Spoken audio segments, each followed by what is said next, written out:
a birthday, cookie tea, Shirley Fatima Tebela, aka Cookie Tea, telling you that, well, in order to make her birthday tomorrow a grand styled one, you have to make sure that you become a great patron of Cash Out, going with the short code *439#. Very important for you to do so. And it's always critical that when we have the mega jackpot on Friday, which certainly, hopefully, she will be here, you can win big. But today you can also win. So just choose option 2, TV3. Increase the number of tickets you have, and the prompt will always tell you the number of tickets you need to stake. So just increase it as many times as you can, have some great time. And then always when we have the draw with *439#, you get money credited into your mobile money account. And I have some great people celebrated their birthday over the period, and they always say they love Cash Out and a number of things that we tend to do on the show.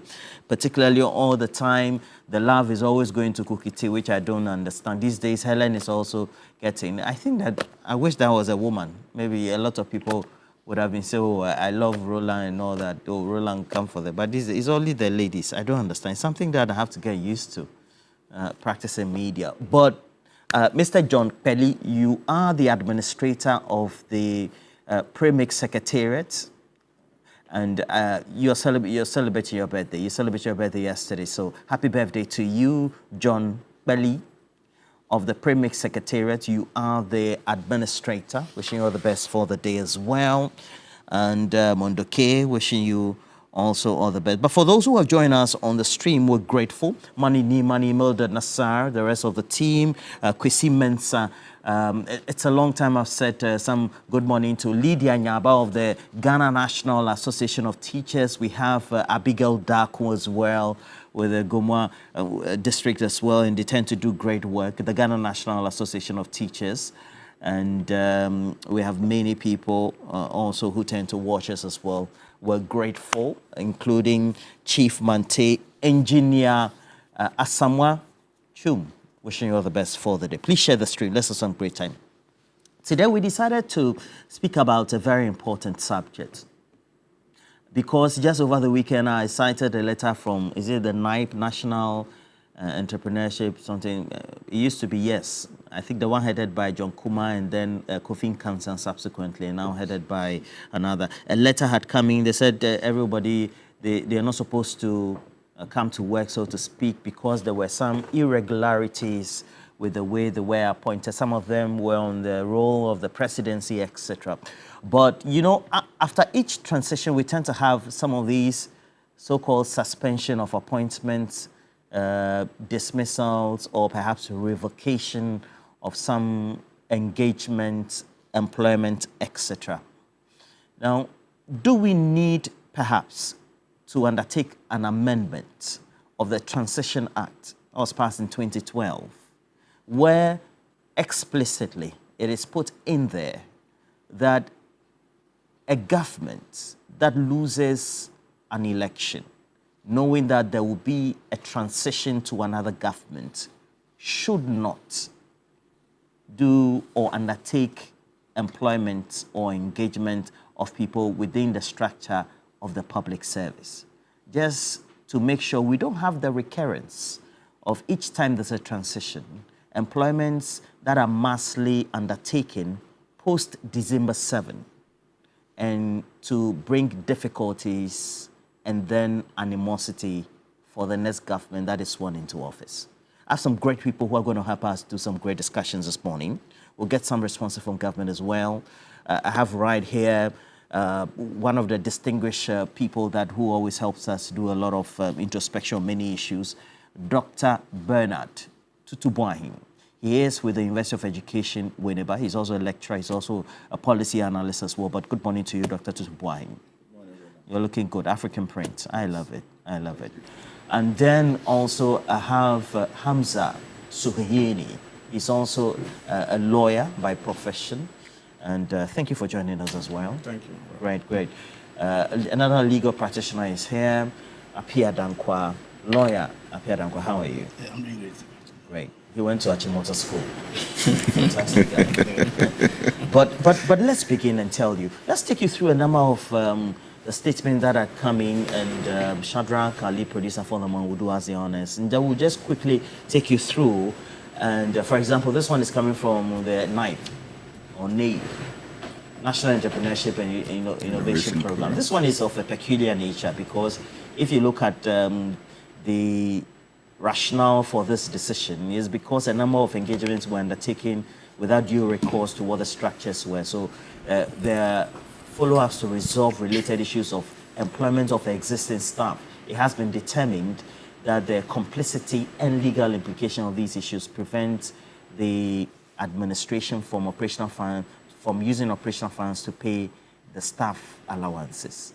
But it's also because if you look at the explanation, there's been some anomalies with the way they were engaged. Some of them apparently were from the office of the president, seconded to the place, others were engaged, there's no proper structure, etc. We've had a number of these suspensions, revocations of employment, etc., that seem to have brought attention to a number of details that seem to create the sense that, well, it's vindictiveness, etc. But the explanation will also get you the former senior minister also explaining why, as they came into office, they had to let some others go because they didn't need to be employed. During this transitional period also, we know that the chief of staff as well as the outgoing government representative had some level of understanding that no engagement should be undertaken. I don't know what you think about it. Do we need the amendment to be made to the Transition Act that enjoins the two bodies, outgoing, incoming, to make sure that the right thing is done? This is Felix Kwachofosu, just the last week, responding to a number of these concerns, including the particular one from CLOSAG about the death and birth registry appointment that had been made, etc. But he spoke generally on these appointments, the rationale why some of these things needed to be done. All right, but let me start with you. Hamza, what do you make of this? This whole, it's been done, 2000 post, I've seen it, post 2008. It's only Ameyaw who said he was doing Father for All, so he even allowed MMDCs to stay in office for 5 months, etc. So Father for All, Atameyaw's the exception. And then post 2016, we saw that in 2017 as well. We're seeing this as well. But what do you make of this? I think good morning to you and, of course, my colleague panelists and our cherished viewers out there. For me, I think that this is a problem that is not peculiar to Ghana alone. You would notice that it happens across Africa, and not just Africa, to even a very large extent in the Western world, largely because of the nature our democracies are structured. Because the Constitution, for example, in Ghana, gives the president or new government 4-year mandate. There are no restrictions in terms of that duration. But what actually can be done, or the restrictions that we can speak of, basically has to do with limitations on exercise of executive power. But after elections are done, or 6 or 4 months to elections, you simply cannot tell the president or a sitting president to hold his powers. And that has been the excuse, or if you like, that has been the explanation been given by outgoing presidents or outgoing governments. And when the new president is also coming into office, the new president feels that, look, there are certain decisions you should not just rush in taking.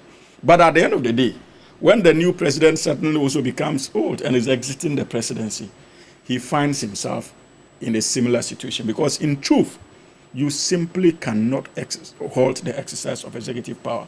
It's the nature of our democracy, especially when it comes to presidential systems. And we are running a presidential system. So I agree with you to a very large extent that the time has come for us to begin having discussions as to how we can seek to correct some excesses that may result in the final exercise of presidential power, or if you like, executive authority. And it's been done elsewhere. Because if you take a look at the Presidential Transition Act of the United States of America in particular, I think that one is beautifully crafted, the Midnight Relief Rule Act. Because they were also faced with a similar challenge. were outgoing presidents. And I think that we are even belittling the problem, because it has two folds. You have the pre-election decisions, that is the election year decisions, and post-election, that deals with the transition period. Because many are of the view that most of the decisions that are taken in the election year are purely decisions political in nature.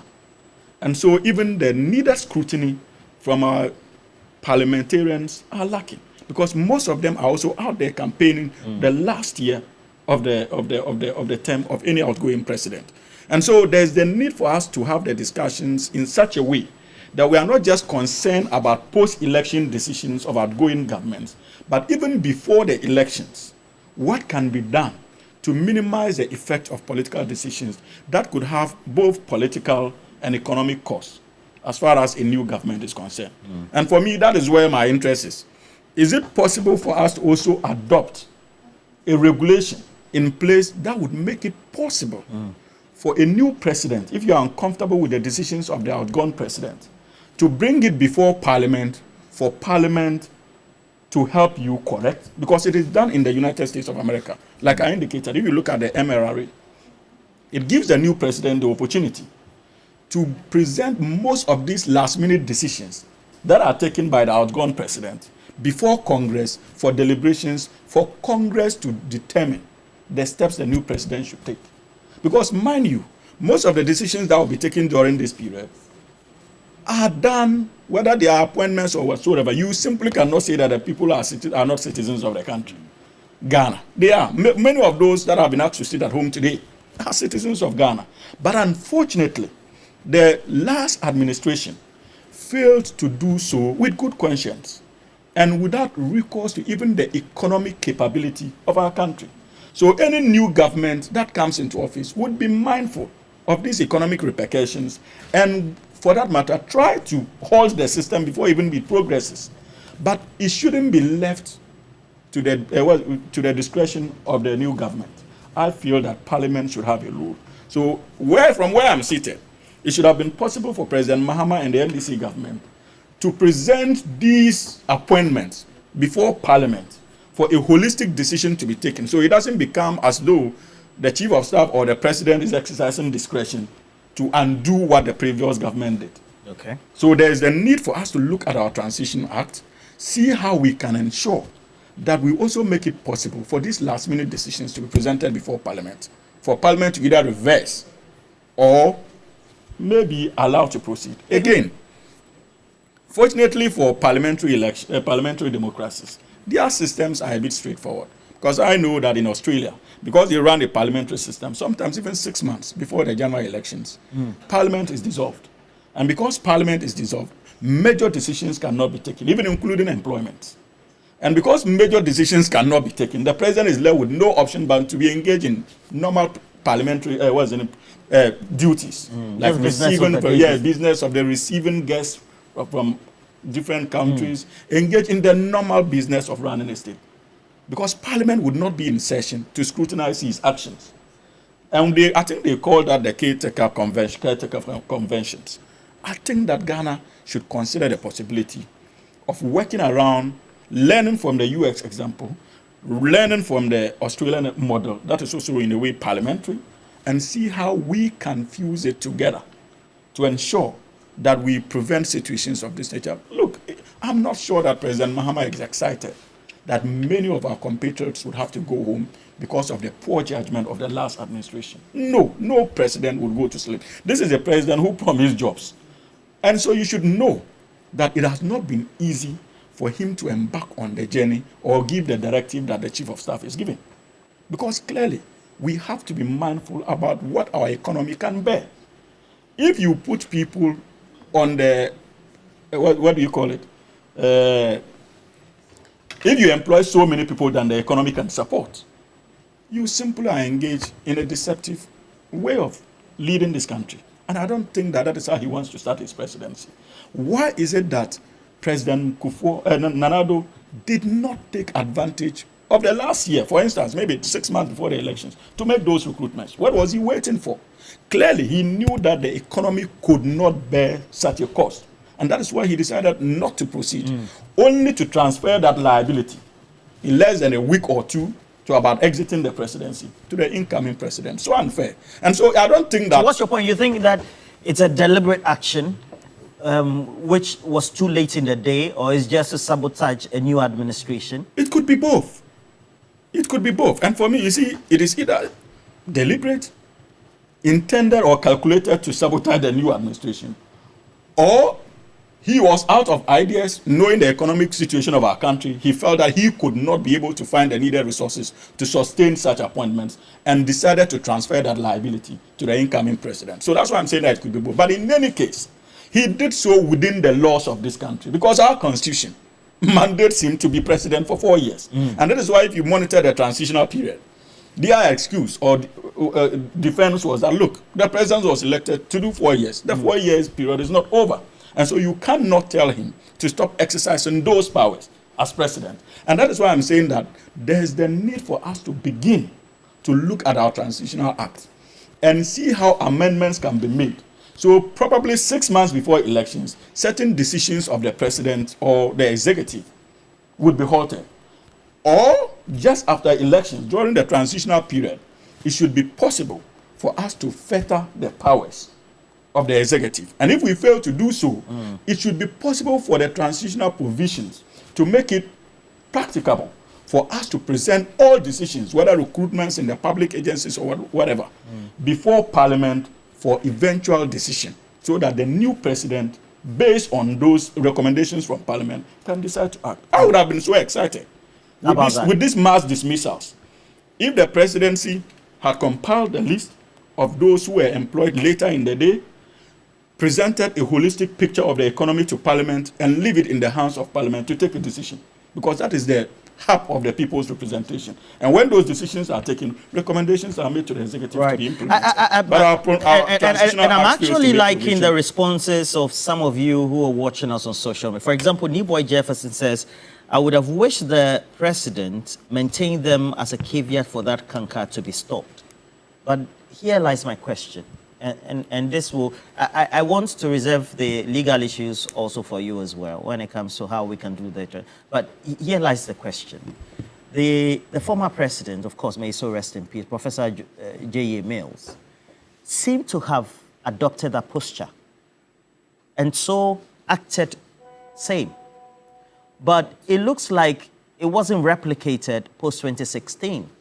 And so there seemed to be that clarion call from the grassroots and then the generality of the public somewhat. That, well, an eye for an eye, a tooth for a tooth, mosaic law, which it's something, of course, I subscribe to by way of principle, not by the act in relation to the dismissals. But I'm saying that I love the mosaic principle. But at the end of the day, if President Akufo-Addo's government also either ordinately or inordinately, directly or indirectly, also let people go, and people had been unemployed for 8 years, and same is replicated, then how do we justify the advocacy that we should put it in a transitional act? And so then it will stop it. Yeah, so let me wish your viewers a good morning. Wish yourself a good morning. Always a pleasure to be in the company of my two brothers here.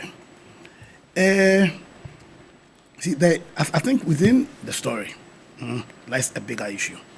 So a bigger issue? Yeah, a bigger issue. So on the surface is, oh, this government came, the president appointed using his legitimate powers to appoint. Another government came and says that, oh, those last minute appointments were political in nature, so I'm also using my powers to terminate. Yeah, I understand. That's on the surface. The deeper issue becomes what drives our presidents, the decisions they make. Because you see, we should recognize that almost all our presidents were sponsored by political parties. Very true. Almost all of them. So they always feel that they have a certain priority obligation to the members of their party. But then when you become president, even though you are sponsored by your party, it was the people of Ghana that have given you the power. So then there's always, in the minds of all the people, of our politicians, people who wield political power, that what should be the fuel that drives their policy or their decision? Is it what's in the interest of their parties or what's the interest of their country? So you mentioned His Excellency John Evans Atanos. Clearly, he was a president who was clearly driven by what was in the interest of the country as against what was in the interest of the party. I think because, you see, we keep on, take UK. Do they have a written constitution? Hamza, they don't have a written constitution. Is that the case? It's difficult to answer that question. Yeah, they don't have a written constitution per se. They don't. It's difficult. You cannot say that the UK has no written constitution. But they have a constitution. I'm saying they have a constitution. Yes. But it's not written like Ghana constitution, like the US constitution. Yes, but they have a constitution. Also, there are so many definitions of what the law is. Aristotle's definition is law is reason, free from passion. You understand? So in this country, we seem to be overly interested in who pass this law, pass that law. You see, you can pass all the laws you have, but if the people who are supposed to apply those laws are not guided by the principles of integrity, are not guided by the principles, the values of patriotism. Why do you say that? Yeah, because are you saying that, for example, if we have a transition act that is amended, and it is very explicit that an incoming administration, an outgoing administration should not undertake employment activities which so number a number. You're saying that individuals who make up a group of political parties coming into government could so be indiscreet in their decision making? So when you make that, I mean, it's essentially what you're saying is that the president's powers end when the elections are lost. That's what my brother here, when he was saying that instead of, so don't curtail his powers, but rather make it subject to, let's say, some sort of parliamentary review. But to insert such a provision, or instead of saying that, listen, once your party loses an election, then your powers are curtailed. No, it will create more problem than solution. And that's what I'm saying, that you see, it's one thing having the laws, but how do you interpret the laws? You see, in how you interpret the laws and apply the laws, you should be guided by the principles of integrity, by the principles of patriotism. Yeah, understand? So the common sense should dictate to you as the president. Now listen, you have just about 3 weeks to go. If you are guided by what's in the best interest of the country, then common sense will dictate that, listen, hold on to some of these critical decisions that can affect the fiscal capabilities of the country and allow those decisions to be made by, in spite of the fact that you have those powers. Because, listen, most of the time, around those periods, they sort out the people in their parties that they have not been able to sort out. So it's just about sorting out the people in their parties that they have not been able to sort out, hiding their own failure. Because, you see, these problems are everywhere, but it's heightened in Ghana because a lot hangs on political power here. When you go to America, people are not too much interested in federal jobs, because there's so much jobs in the private sector, and they pay less. So much jobs in the private sector. In Ghana, here when you get public, created connection. Because we've created a situation where private sector practically is struggling to create jobs, or where they've created the jobs, the remuneration is nothing to write home about. So everybody is looking for Ameyaw or some buying connection. So it's a fundamental a failure of our leaders to create the right enabling environment that will cause us to create very good jobs in the private sector. And they hide this by this mass recruitment to appease those people in their party they have failed to sort out within the time when they were in power. And that's why I'm saying that when you limit the story to, oh, he's going and he's recruited, when you limit it to that, then you can't deal with the issue. And then it's a deeper problem. People in power, what fuels the choices they make? Because you are empowered to make decisions. What fuels those decisions? Is it the case that what fuels you is to answer the question, what is in the best interest of my country? Because you will talk about father for all. I can bet you that what was fueling those decisions was what was in the best interest of my country. That Professor Tamils was a leader who recognized that he has been elected to become president of Ghana and was president for all Ghanaians, irrespective of their political or partisan affiliations. The rest, largely, were very partisan in nature. And the constitution is, especially the last president, especially His Excellency, very, very partisan in nature. And so his decisions were fueled by how will my decisions advance the cause of my political party or certain political actors. Yeah. And there are so many examples. So very, very critical decisions. Like even the banking sector cleanup. His focus was, how would this advance my political ambition? Very parochial. Extremely. Yes, and that's why, extremely. And that's why when we, the people of Ghana, we are going to make decisions as to who will become our leaders and our presidents, we need to look at the character of the people. Because you see, that misconception that we vote for parties is one of the reasons why we are where we are. Because I can give a clear case of MPP having given Ghana 2 presidents. And in terms of the character of the people, of the integrity, in terms of their focus, President Kufuor and Nana Addo, it was like day and night. I don't understand. You're saying their characters and their temperaments are their leadership style are poles apart? Day and what night. kind of accusation are you making? I'm not making accusation. I'm making then what are you doing? An observation. That in terms of the leadership style, in terms of how they advance the cause of this country, one was very patriotic. I'm not saying it's perfect. The other was very, very parochial. Extremely parochial. And I'm saying that in the, so you take, we say that government are supposed to be in continuum.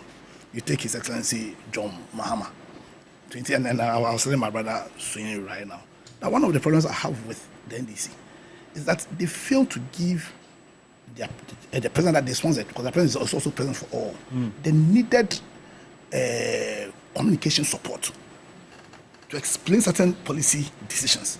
Because you see, when posterity analyze our generation, one of the things that they will never forgive us is for us to sit down and allow indigenous banks in Ghana to be destroyed in the manner that were destroyed under His Excellency Nana Addo. Because that same problem was faced by His Excellency John Mahama. We didn't hear any noise, but in the background, real support was granted to those banks to sustain them. Have you not heard of the concept of economic nationalism? I would say we should be patriotic. We should also be patriotic in terms of how we grant support. The Chinese do that. And the Americans do that. As well. Because in 2008, the British, they're all of them. Because you want to create a system where your democracy will be to the ultimate benefit of your citizens. You understand? So that you use your powers not to destroy, you use your powers to protect and to build. Again, and I'm saying that the last president was extremely partisan. So that when, after December 7, 2024, first of having failed to create that environment that will cause the creation of jobs, undertook this mass employment. Yes, he had the powers to do so. Undertook this mass when he knew that our fiscal situation was not that good. Because under the terms of the IMF program that we were under, he was supposed to halt public sector employment. Yes, because we all know that factually about more than 60% of the funds we have in Ghana are used in remuneration. But you go and you do this reckless, even though you have the powers to do, you understand, to put or to create a situation where your predecessor will be seen in a bad light. Same situation has to do with how the energy sector has been handled. We are telling that when Mahama comes, he will give people doing so. So you fail to do the thing that you ought to do. So that immediately they start, they'll be faced with a doom so situation that then you can tell Ghanaians. So what forward every decision they made was not what was in the best interest of the country. What forward their decision was, how will my decisions, decisions that you are using powers of the of state to make, how will those decisions advance the political agenda of myself and my political So in fact, party? what you're saying is, any amendment to the Transition Act which makes it binding is not going to work. Depends what on I'm the saying individual. that unless it's like the Constitution of Ghana.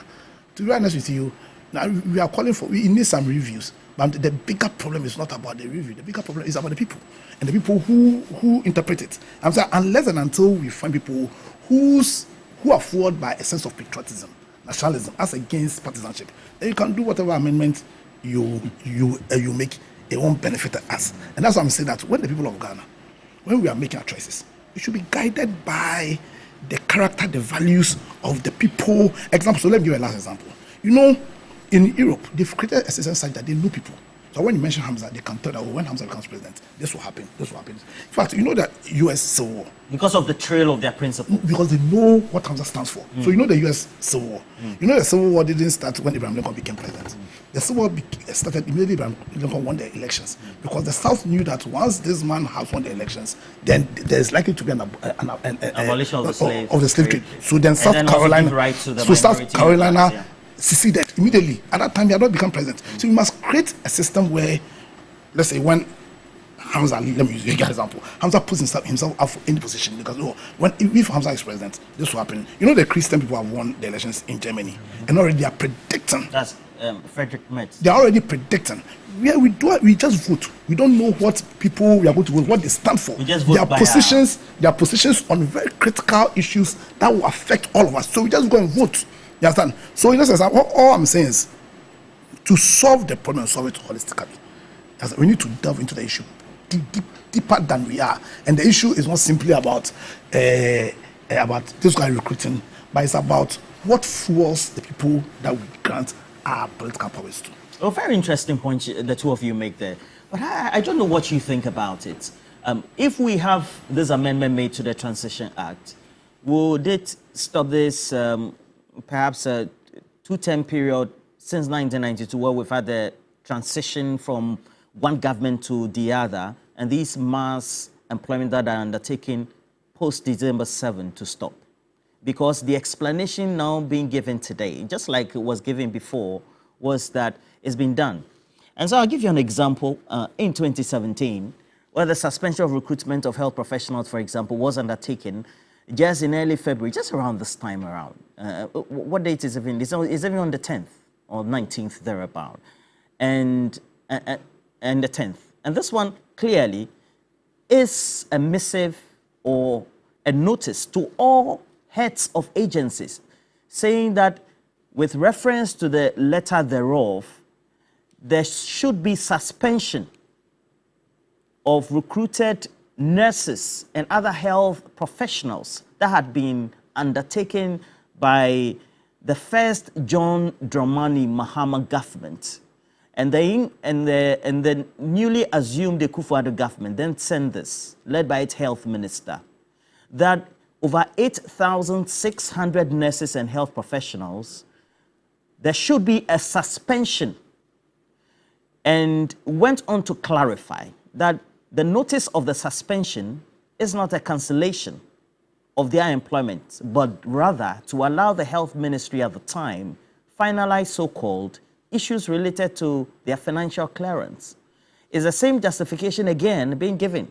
You know, we have the NIPE, we have others as well. Now, this is what Felix Kwachiofosu did give, by way of the explanation why we're having these, including whether CLOSAG raising concerns or not, to these suspensions of employment or engagements that had been undertaken by the outgoing government. I'm not aware that any such petition has been received, but we can always verify. These are matters of record, which we can always find out. But in terms of the substance of the petition, I think we've explained this, that when the transition process began, we noticed these speedy, hurriedly arranged, often highly irregular recruitments into various public agencies. We raised the issue. Indeed, on the very first day of the joint transition meeting, we raised the issue. And you recall that after the meeting, I addressed the media and pointed out that we have this serious concern about the manner in which these appointments are made. We had asked for some dialogue and engagement between our side and the outgoing government side to have an understanding of what exactly is happening. We also thought that because a new government was coming in, it was important that certain decisions are reserved for them to take. Whilst it is true that the tenure of the previous government ended on 6th January, it is also true that it was the incoming government that was going to bear the brunt in terms of remuneration and finding the money to pay these people. So surely they must have a say in how this is done. We requested for meetings, we requested for explanations. We said that they should at least hold on pending some consultation on the matter. They rebuffed it and said that they had the power to do so. And you recall that on 17 December 2024, I issued a statement on behalf of the NDC side of the transition team, and indicated that given the frustration we had faced from government and its unwillingness to engage on the matter, and our knowledge of the irregularities that afflict the recruitments going on, we were going to be left with no option than to reverse those decisions pending further inquiry. So, Dr. Tutubuahin, good justification. But it looks like if there's a next government, transition and then forming a government again after an election, we're going to have this. Yeah. Should we be doing this? All right. So, good morning once again to us all, and good morning to our cherished viewers. Yes, you see, Roland, this issue of transition and its, attendant problems is something worrying. Worrying in the sense that, it keeps repeating itself, as we have all alluded to. And I don't think that as a nation, we should continue in this direction. Why do I say so? For me, from where I'm coming from, I see some of these things as being a punishment. Punishment to the incoming government, as well as probably, punishment to the ordinary Ghanaian who really don't have a sense in what is happening, but probably desperate, to have an employment and contribute his or her quota, to national development. We all know that unemployment is a key issue, going forward. And when you look at the universities, public universities, and the number of students or graduates that they churn out every year, you ask yourself whether, as a nation, we have the capacity to absorb all these people, employ them, and then for the country to equally benefit, from the training that we've given to them.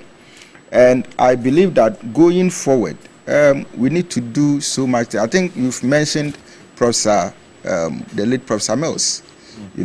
For me, it has nothing to do. In fact, I agree with my colleague saying that the issue is just beyond what we are seeing and hearing. What is the issue? The issue of transitions, the issues of laying, people who have been employed, by previous governments and all that. The late Prof. Samuels, decided to maintain them, isn't it? And he did that probably based on certain decisions that he had taken, and probably from certain perspectives. But my question to some of these things is that, as I believe that as a leader, the moment you get into a position, you actually inherit, the gains as well as the debts, in there. And if, let's say, you get in there and the debt is even more than, the gains that you can leverage on, what do? It's about innovation. All right. So without capacity to actually hold on to these excesses, what kind of innovation are you going to articulate to ensure that the number of people who have been employed, the nation is able to take care of them, and so that they can equally, work, pay their taxes, for the country to equally benefit from them. I don't want to believe that we should go about, doing these things. Now, you see, the capacity of governments, the budget that an incoming government, probably may want to churn out, the vision that an incoming government is carrying, you probably may not want to destroy that. All right. But what is the key problem here that we need to look at? What is the Constitution saying about some of these things? And is there any room, for any amendment to be done, so that in the course of these transitions, an incoming government doesn't worry itself with whatever is going to happen, but will be focused on its vision and direction for the country. I believe that it is a good call that, yes, we need to review the Transitional Act. As it is now, when you look at it, there are serious questions that we need to raise, looking at the problems that are emerging. And if we can equally, find, I know that the Constitution, Review Committee is at work. If they can equally, look at this issue, with regards to transitions, and how they can equally find a place and then entrench certain, laws that will make it a bit convenient, for an incoming government not to be overburdened, not to be overwhelmed, but certain decisions of an incumbent, government. I think that it will be of help to us, not just the Transitional Act, but again, the Constitution itself. You realize that as it is now, the NDC government, it's not having it easy as it is. And again, the outgone government also is carrying some level of credibility issues, in the sense that you employ people and the people are laid off. Is it not an issue of credibility? Because if you mean well, you could have recruited them earlier. And if you didn't do that, why do you do this at the last minute? Just after the election. Just after the election. They are still in power. You are in power. Approximately, they have a month. Yes, that is why I said that. Over the years, not just in 2024, some of these things for me and where I sit, my view is that it is more of a punishment to the incoming government. So when it happened in 2016, and then the MPP wasn't happy with it, why were they not happy with it? They were not happy with it because they felt that, one, they were going to inherit certain excesses.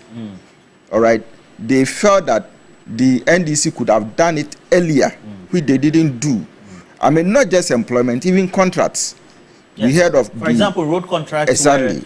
were suspended to be audited. Yes, you understand. And later we even got to know some of them were even re-awarded in excess of the sums of the for which exactly. they were earlier awarded. You see.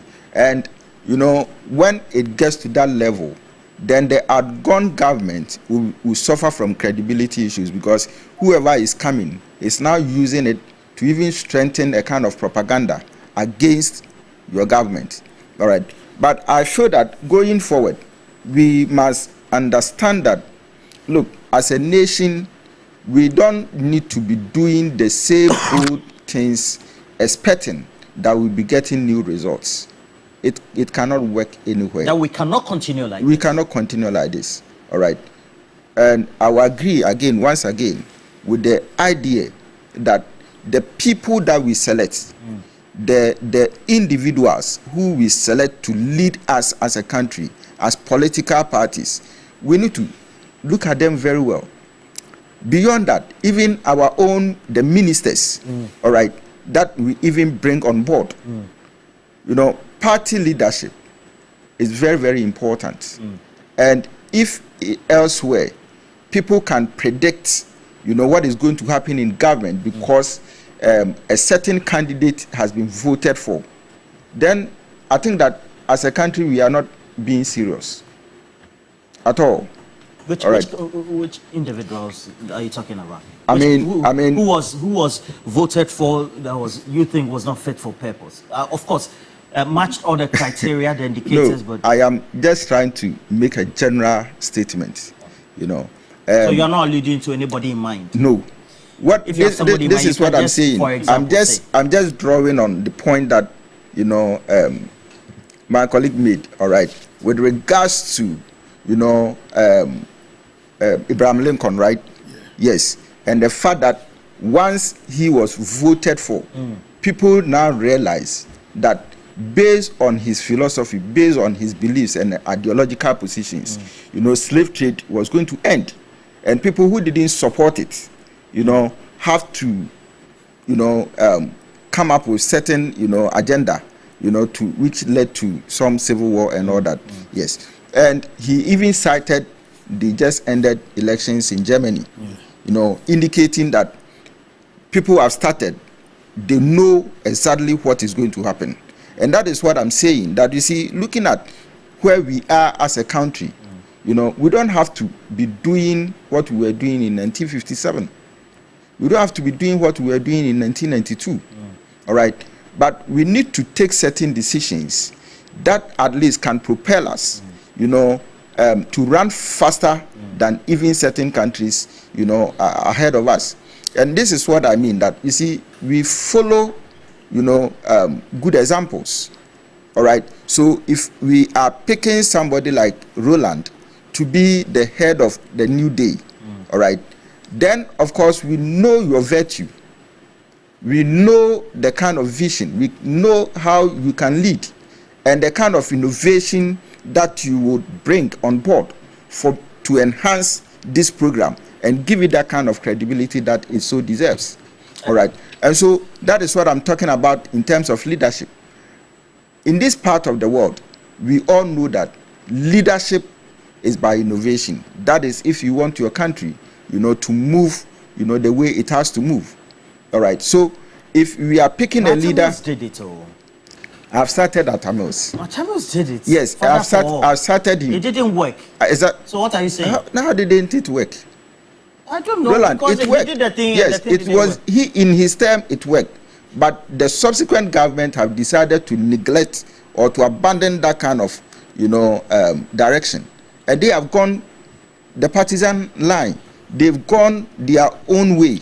All right. So that is my explanation to it, and I believe that, you see, if we have the capacity for employment, if you have the capacity to award contracts, okay, then this issue shouldn't be an issue in the first place. And that is why I'm saying that as a nation, leadership should be innovative enough, to build capacities that can take care of, unemployment, production, and all that. So that at the end of the day, when a particular government is even exiting and a new government is coming, because the capacity is huge, why should you even bother recruiting at the last minute? And why should you also bother when, an outgoing government has recruited? Okay. That is my point. Lawyer Sohini, a key consideration that perhaps most political scientists and those who tend to study society's evolution and how we need to progress and develop will be to look up to the best. And we have to look up to the West. And then even maybe the leading Asian countries in terms of the way they practice their system of governance. But there are always people who want to toe key principles because that is what they believe in. So, for example, I'll show you a tweet by Donald Trump. Donald Trump goes very explicit, it's direct. And he says, our first day in the White House is not, it will be on the screen. It says, our first day in the White House is not over yet. My presidential personnel office is actively in the process of identifying and removing over 1,000 presidential appointees from the previous administration who are not aligned with our vision to make America great again. He continues, let this serve as official notice of dismissal for these 4 individuals, with many more coming soon.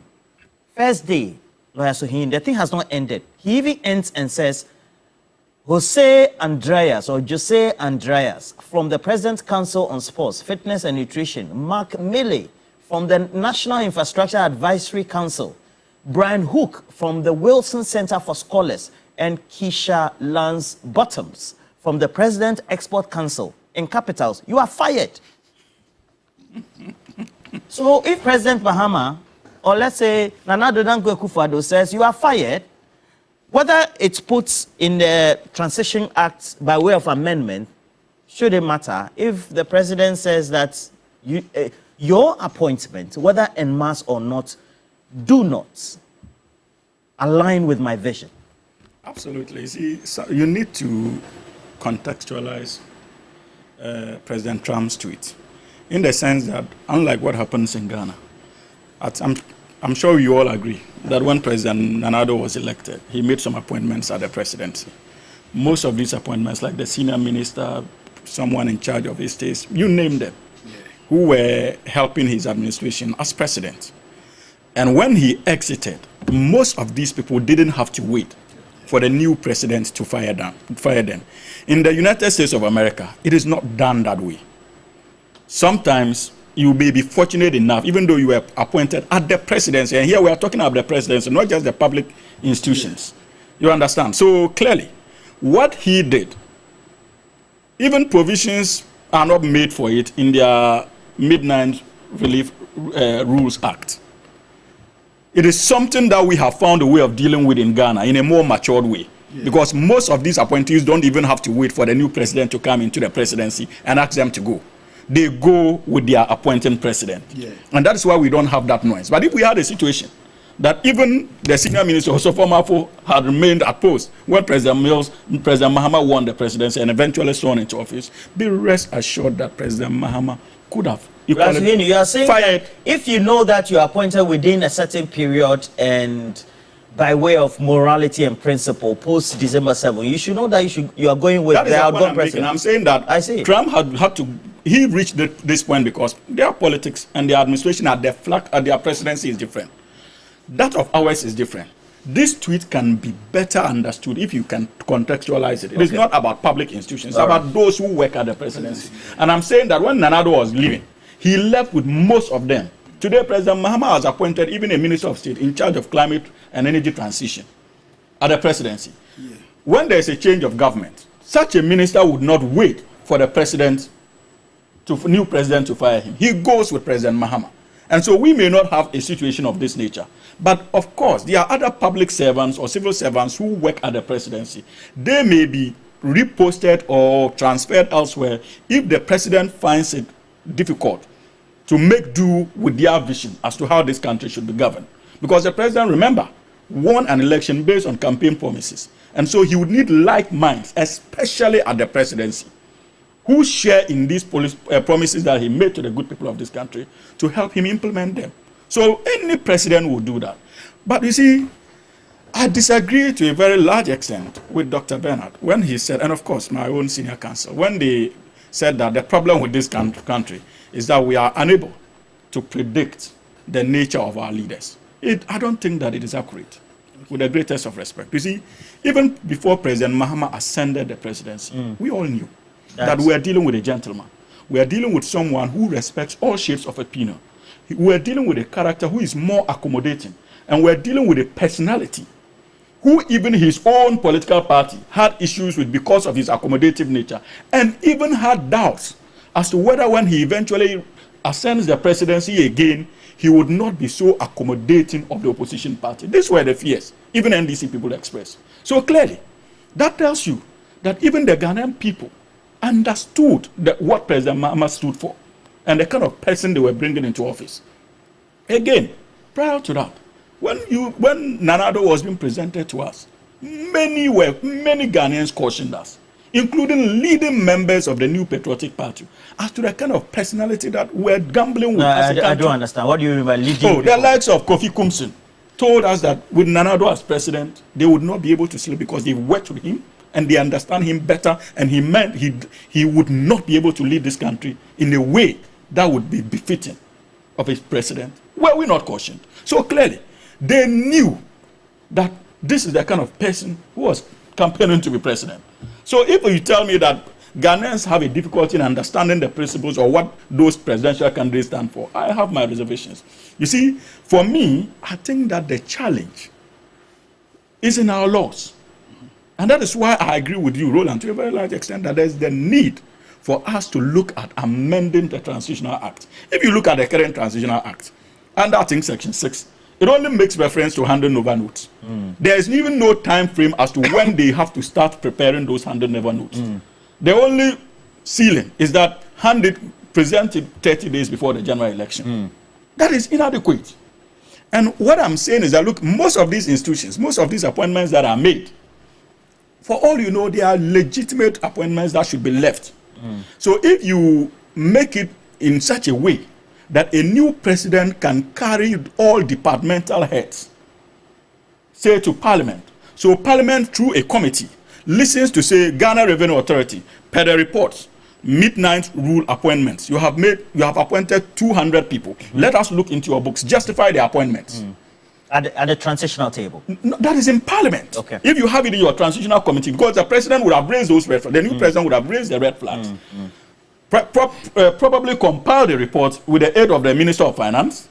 Then it is presented to Parliament subcommittee for them to now scrutinize all appointments made within that time frame. So if they take Ghana Revenue Authority, they're able to go through the appointments for the Director General of GRA to justify those appointments. If the President and Minister of Finance feels that there's enough space to actually, or those appointments are warranted, I'm sure that they can find a way around it with the help of Parliament. And if they pick, say, Ghana Education Service, appointments have been made, they are not justified, then Parliament can proceed to recommend that those appointments should be revoked. And that is how you perfect a system.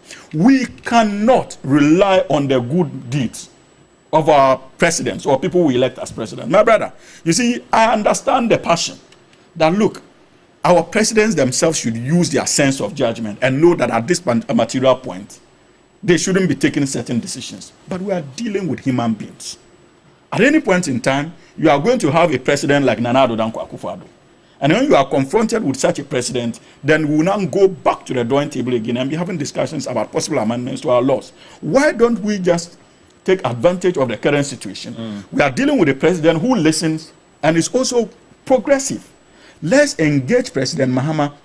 If there's a way that the Transitional Act can be amended, we have to relook at it, amend it, and ensure that it is biting enough to protect against such midnight decisions of outgoing presidents. For me, that is where I stand. Okay. Midnight decisions, Transitional Act amendments. Yeah, I still stand by. So I agree with what You're saying you can do it, but if the person they is, can do it. but if the person is, So I'm not. So I don't disagree with you. They can do it. Like and that's why I raised the issue of the constitutional amendment. Yeah. I agree with the constitutional amendment, but if the people interpreting and applying same, you understand, don't have that sense of patriotism, are not guided by any moral compass. So you trust me, it will come to naught. No. So I get excellent point made. You understand? In terms of sometimes we making laws to then limit the extent to which you can use your discretion. Yes, and I get. In fact, once Zakaria just sent me a message, I think I have to give him credit for that view. He is of the view that there should be a law that will ban recruitment into the public sector during the last 6 months of a president's term. Yes, my only fear is that I don't think we should limit, because there'll be instances. There may also be instances where there'll be the need for some recruitments to be made. You understand? And that's why, in my view, the part of the Constitution that tells us how we should use discretionary power, it should not be used capriciously. You understand? It should be used fairly. You understand? But my problem is that when it comes to those appointments, it is not about discretionary power. We are limiting it to the presidency because of the executive nature of our presidency. But the point is that when it comes to appointments into the public services or civil servants, so like Ghana Revenue Authority, the president may not be aware that such appointments are ongoing. He may okay it because he is not the recruiting officer or authority. So these agency heads would proceed to make their own but what we know is that, especially over the last 8 years, that the president can influence these agencies. Yes, I'm not. Yeah. And I can bet you that's exactly what has happened. Because we know that the president are not supposed to be recruiting in the police. But MPs can go around during their campaign and say that I'm promising you slots. Indeed, the problem we have here is that those structures are not followed, unfortunately. I can bet you that the last 3 weeks, I just started like 2 minutes. You're already doing it. No. It's not to you. So if you have it before Parliament and you call the agency heads to come and justify, it's even basis for you to sack them. Do you trust this appointment? Because the same passion, the same principle we are saying underpins the president, also underpins the MPs. Okay. What first decision is, how would this help advance the cause of our parties as against the nation. All right. You understand? And that's why, for me, it's important that we scrutinize. Because in spite of, you just say that in spite of the warnings of Kumsin, in spite of the warnings of Ghanaians still massively voted for Nana Addo. In 2016, a lot of Ghanaians believed that we were going to get a transformation, and that's why people are so disappointed. You understand? So because of also the kind of media ecosystem we have, individuals may know them, but that knowledge is not widespread. Yeah. Unfortunately, in some of these jurisdictions, like in the US, the knowledge is widespread because media properly works.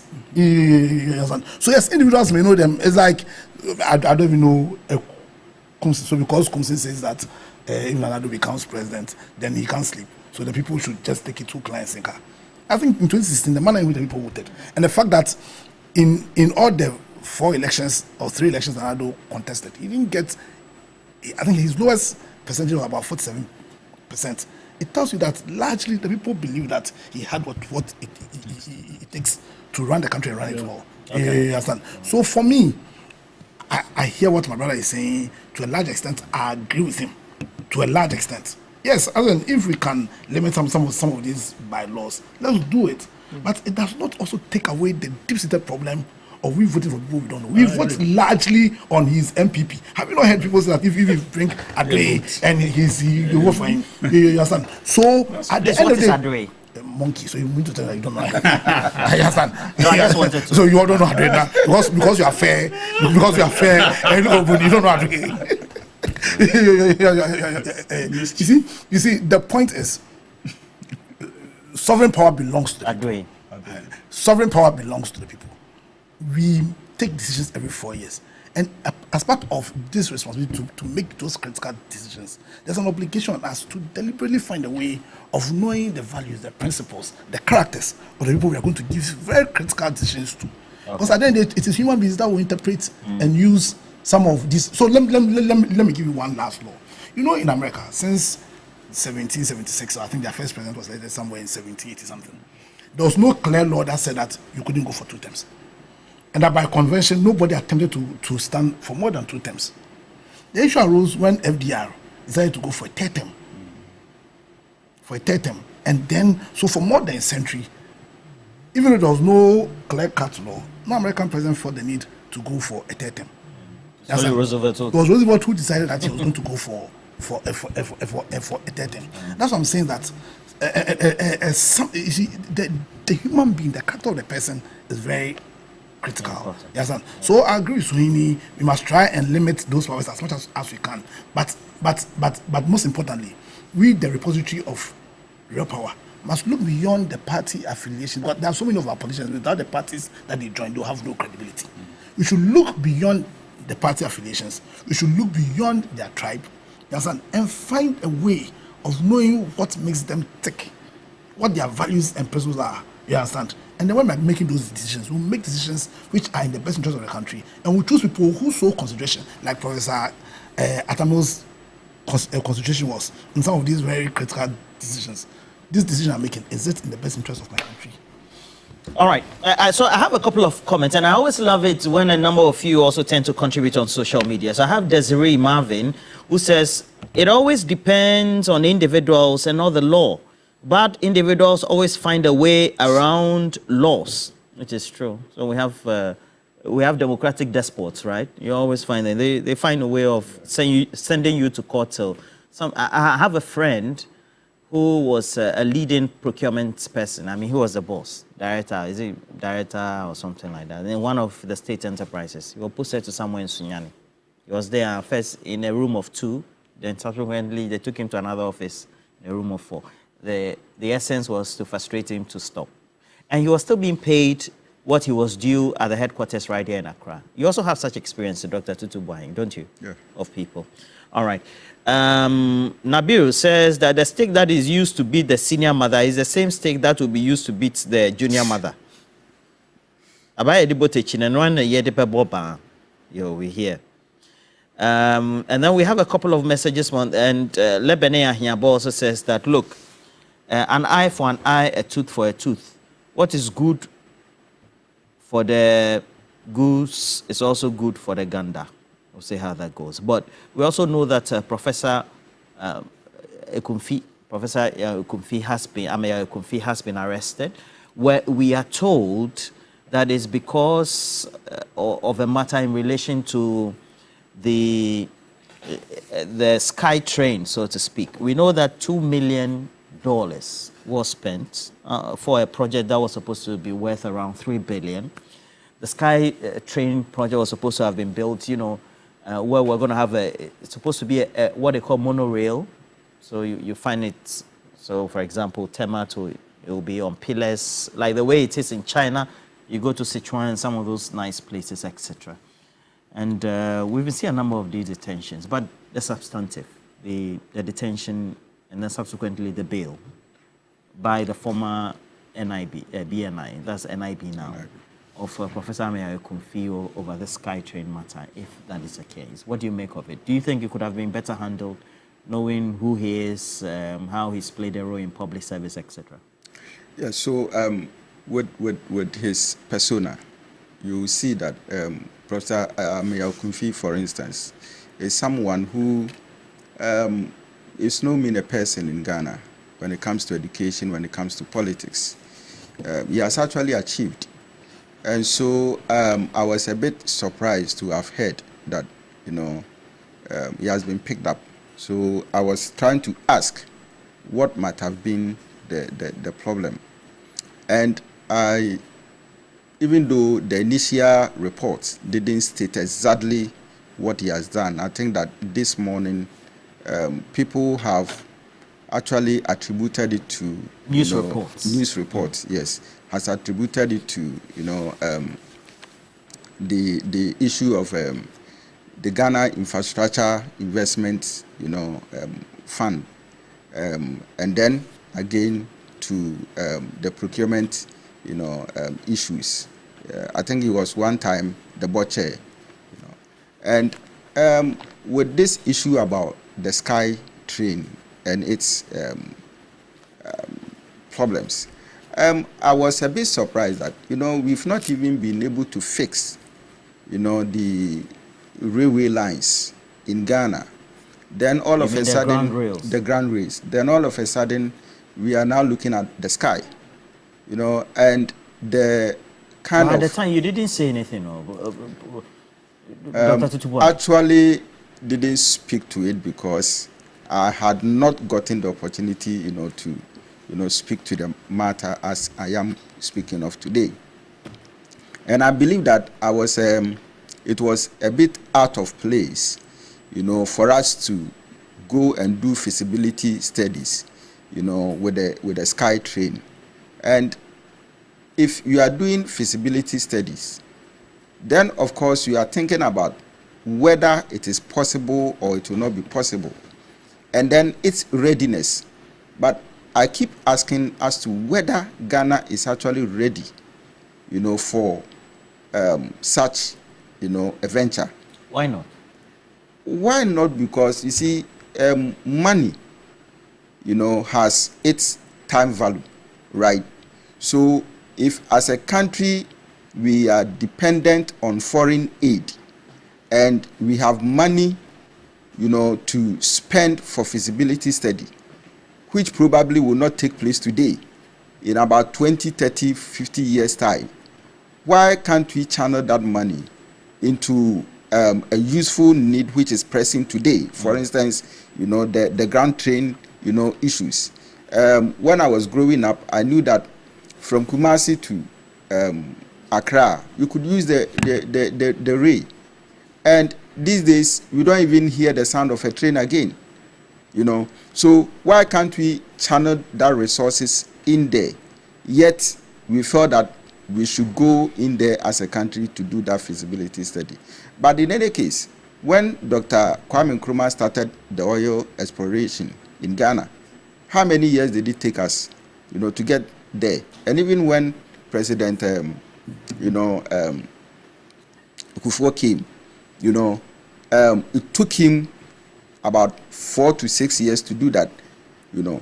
But I feel that even if Nkrumah did it, all right, the money that went into it could have been put to different use because of the time value for money. And that wasn't done.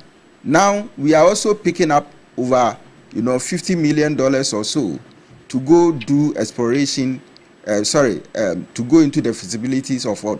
A SkyTrain. I didn't get the import of that, all right? But again, probably the accusation may not be because he has embezzled some kind of money or the money that went into that feasibility study, but probably to know what actually, was the essence or whatever. For me, I believe that, you see, as a country going forward, some of these things, we need to critically, look at it and look at it very well. If it has to do with corruption, I am seriously against it. And it doesn't matter the personality of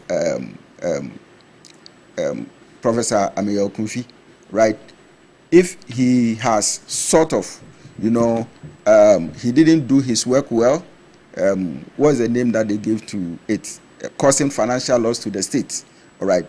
And the laws or whatever happens, it points out to him that he has actually done something bad to the state and he has to be put before court. It should be done. But again, we need to also make sure that it is not another way of victimizing people who have served the nation and served the nation very well.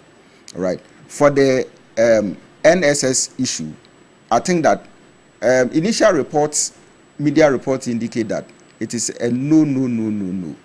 And I think that if the deputy director has been picked for questioning, yes, and if anything comes out, I think that again, it should be put before the courts and, whatever that comes out, if he has to be prosecuted, so be it.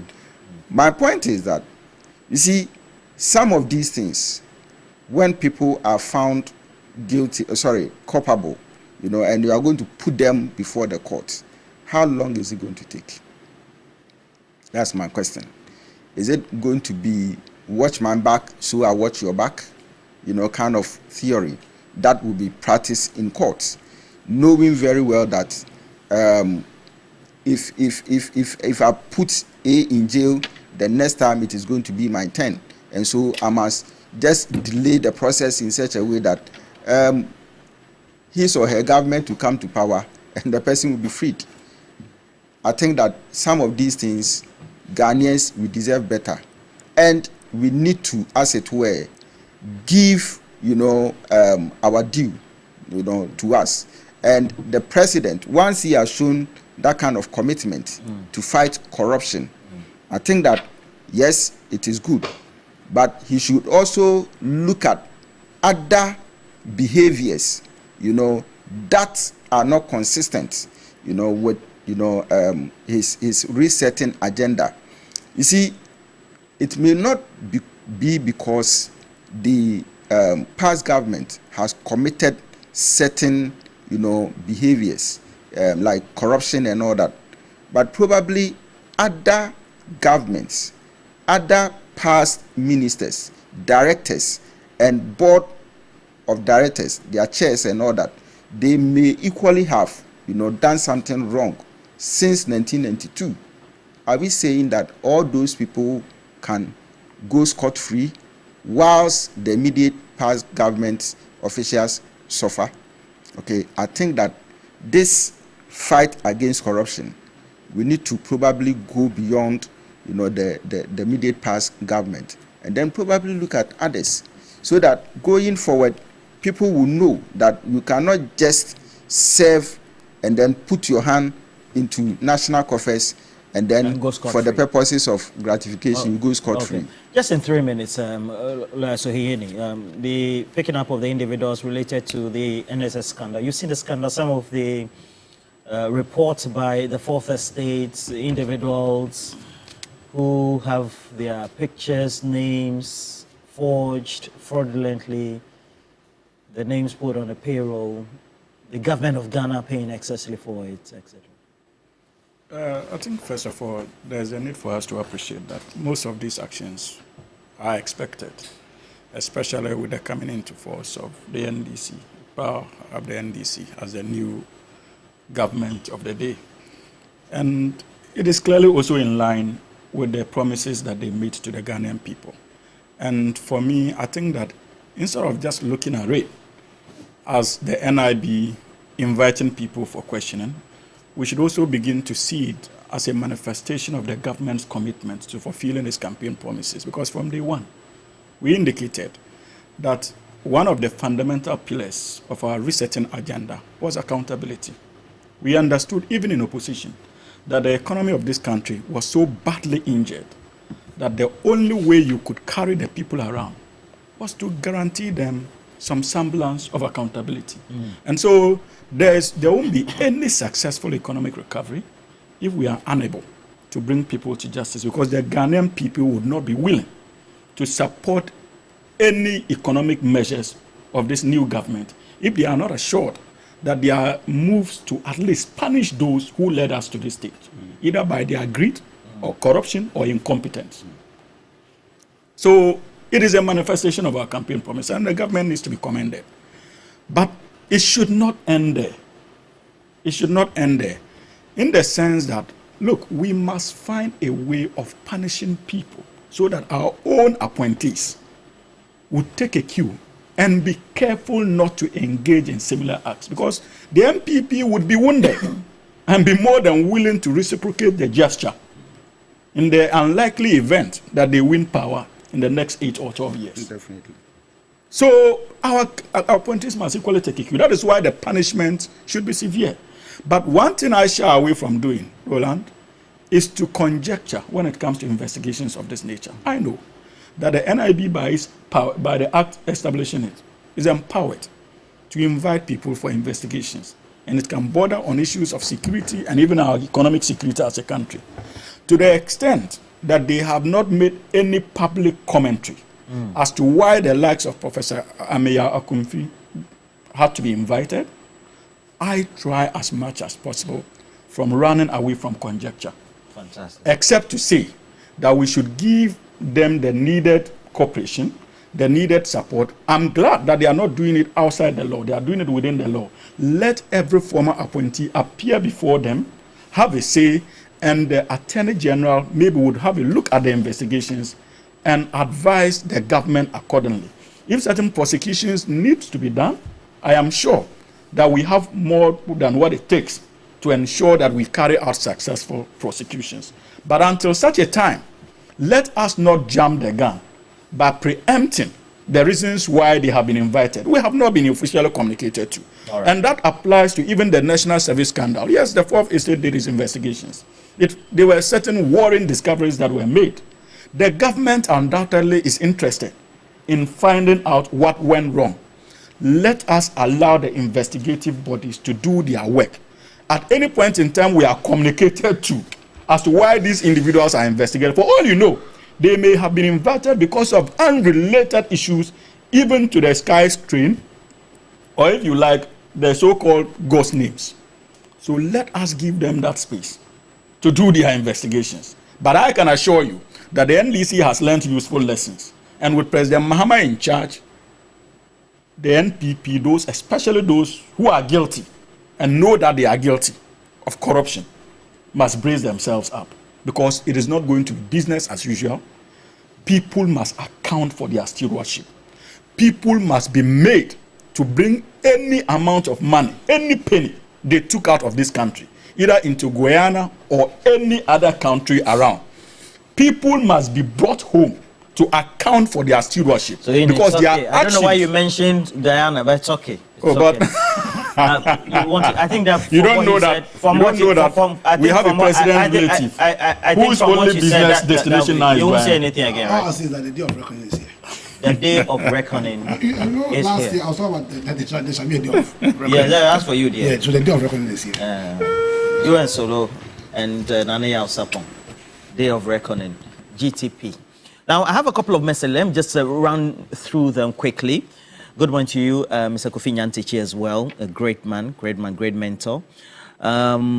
this one is coming from my great friend who lives in the UK, Manini Mani. He said, that is why I keep saying that the moment the winner is declared, he should take over the country and the way it's run quasi as it is done in the UK. The elected president should have the full say while the transition is ongoing and not left to the outgoing administration. And we also have this one coming from Ajay Mensabonsu, who is texting us from Kumasi. He says that, look, all the things that are happening always show that there will always be revenge each time we have a party that goes out of office and a new one is in. It didn't start today. Just look at the case of Salah versus the Attorney General. And then subsequently, we had issues in 1979. There were issues post-2000. In 2009, there were issues. It was only Professor Mills who decided to save the day. And in 2017, we saw a lot of dismissals and suspensions. So even though the current president is only doing what was done to him and his appointees, I believe that it has to stop at some point. Still, it is possible. Dr. Mahmoud Bawumia will come in 2028. Dr. Akofa Segbefia says, what do we make of Donald Trump reversing many of Joe Biden's appointments? He's gone to the extent of even sacking staff of the Department of Justice who did their professional job of investigating him. Meanwhile, Ghana is not under an IMF directive not to employ people onto the public and, okay, meanwhile, is Ghana not under an IMF directive to not employ people into the public and civil services? So under what exemptions were people given appointments after December 7? BT Sly says the Transition Act should be amended to prohibit major recruitment and appointment into the public sector. Now, 3 months to a general election, with the exception of the health and security ministries, subject to parliamentary approval.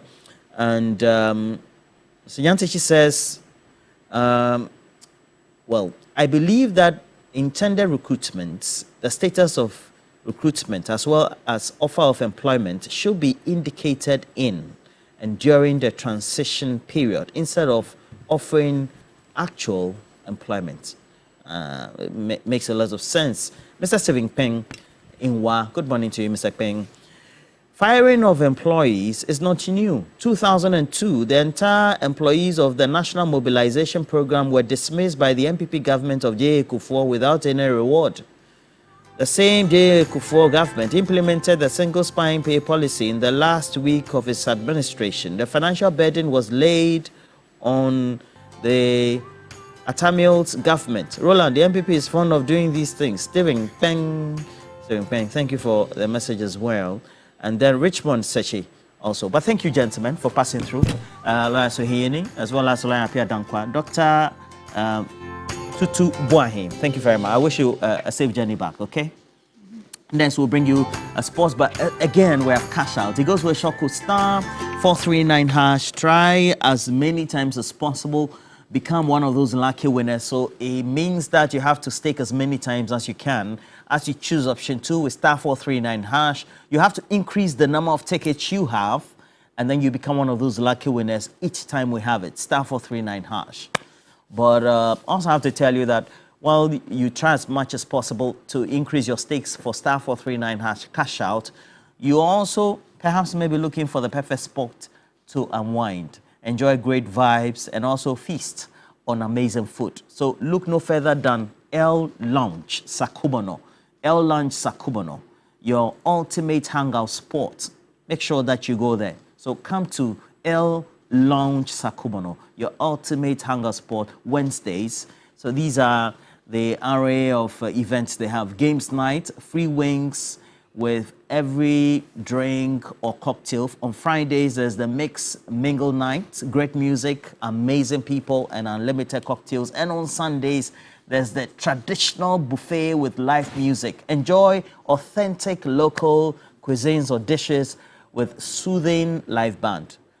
locate L Lounge in Sakubono, Community 14, Regimanuel Gray Estate. You can call them also for reservations. And the number is 055-524-2836 for reservations. We're taking a break. Next, we have sports. Stay with us.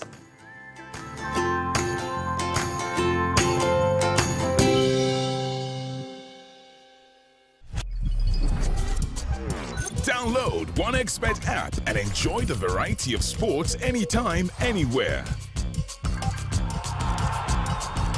OneXBet app, at the heart of the game. One upgrade is nice, but a double upgrade is amazing. And that's how we do it. Upgrade today to get even more with Step Up. If you're on GoTV Max and upgrade to GoTV Super, you'll get way more with